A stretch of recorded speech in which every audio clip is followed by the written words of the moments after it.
Hi நண்பர்களே, இன்னைக்கு நம்ம ரொம்பவே சூப்பரான நெய் சோறு செய்ய போகிறோம். வாங்க எப்படி செய்யறதுன்னு பார்த்துடலாம். வீடியோக்குள்ளே போக முன்னாடி நம்ம சேனலை ஃபஸ்ட் டைம் பார்த்தீங்கன்னா சப்ஸ்கிரைப் பண்ணிவிடுங்க. பக்கத்தில் இருக்க பெல் ஐக்கனை கிளிக் பண்ணிவிடுங்க. அப்போ தான் நான் போடக்கூடிய வீடியோஸ்லாம் உடனுக்குடன் நோட்டிஃபிகேஷன் வரும். வாங்க வீடியோக்குள்ளே போகலாம். இப்போ நெய் சோறு செய்கிறதுக்கு தேங்காய் பாலை முதல்ல அளந்து எடுத்துக்கலாம்.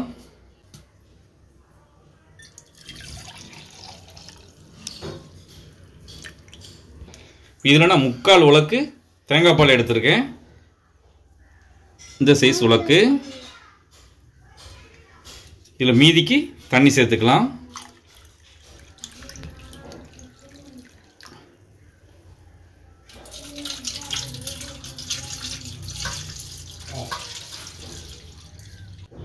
இந்த உலக்குக்கு நான் 1 உலக்கு அரிசி எடுத்திருக்கேன். இந்த உலக்குக்கு 3 உலக்கு தண்ணி சேர்க்கணும். நான் அதில் 3/4 உலக்கு அளவுக்கு தேங்காய் பால் இருந்ததுனால அதை குறைய தண்ணியை ஊற்றி ஓரளவுக்கு ஊற்றிருக்கேன். இன்னும் 2 உலக்கு தண்ணி சேர்த்துக்கலாம். நெய் சோத்துக்கு அதிகமான தேங்காய் பால் சேர்க்க தேவையில்லை, கொஞ்சமாக இருந்தாலும் போதும். இது 3வது உலக்கு. மொத்தம் தேங்காய் பாலும் தண்ணியும் சேர்த்து மொத்தம் 3 உலக்கு. 1 உலக்கு அரிசி எடுத்திருக்கேன்னா இதே உலக்குக்கு தான். இந்த தேங்காய் பால்லையும் நான் 2 வெங்காயத்தை வெட்டி வச்சுருக்கேன். இதை இதில் சேர்த்துருவோம்.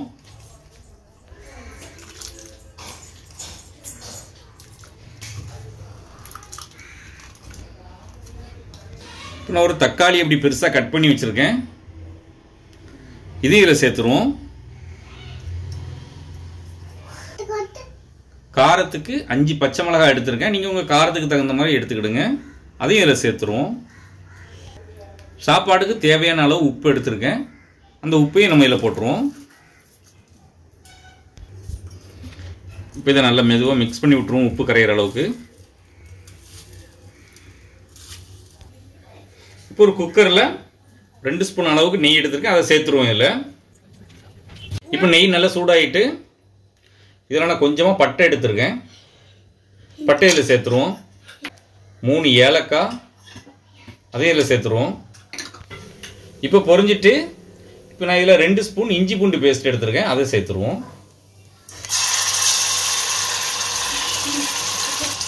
இஞ்சி பூண்டு பேஸ்ட்டில் பச்சை வாசனை போகிற அளவுக்கு நல்லா வதக்கி விட்டுப்போம். ஸ்டவ்வை லோ டு மீடியம் ஃப்ளேமில் வச்சு நல்லா வதக்கி விட்டுப்போம். எல்லாம் அடி பிடிச்சிரும். நம்ம டைரெக்டாக இஞ்சி பூண்டு பேஸ்ட்டை நெய்யில் வதக்கும் போது டேஸ்ட் நல்லாயிருக்கும், நல்லா வாசமாக இருக்கும். பச்சை வாசனை போகிற அளவுக்கு நல்லா வதக்கியாச்சு. இப்போ கொஞ்சம் ரம்ப இலையில் சேர்த்துக்கலாம்.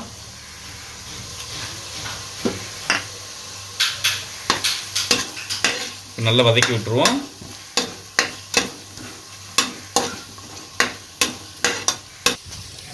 இப்போ நம்ம அளந்து வச்சிருக்க தேங்காய் பால் இதில் சேர்த்துக்கலாம். இப்போ நல்லா மிக்ஸ் பண்ணி விட்டுருவோம். இப்போ நம்ம உப்பு செக் பண்ணி பார்த்துக்கலாம்.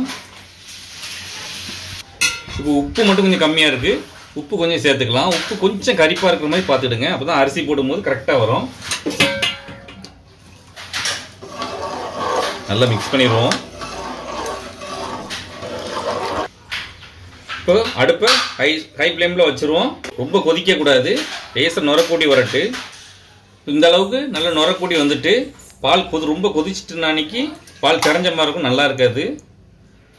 இப்போ நான் அரிசியை நல்லா ஊற வச்சு கழுவி வச்சுருக்கேன். அரிசியை இதில் சேர்த்துருவோம். நான் இன்னைக்கு வீட்டு அரிசியில் தான் ஆக்குறேன். நீங்கள் உங்களுக்கு எந்த மாதிரி ரைஸ் பிடிச்சிருக்கோ அதை எடுத்து சமைச்சிடுங்க. இப்போ அரிசிலாம் சேர்த்தாச்சு. இப்போ நல்லா மிக்ஸ் பண்ணி விட்டுருவோம். இப்போ இதில் கொஞ்சம் கொத்தமல்லி எடுத்து வச்சுருக்கேன். அதை இதில் சேர்த்துருவோம். கொஞ்சம் புதினா எடுத்து வச்சுருக்கேன். அதையும் இதில் சேர்த்துருவோம். கொஞ்சம் முந்திரி பருப்பு எடுத்து வச்சுருக்கேன். அதையும் இதில் சேர்த்துடலாம். மிக்ஸ் பண்ணி விட்டுருவோம்.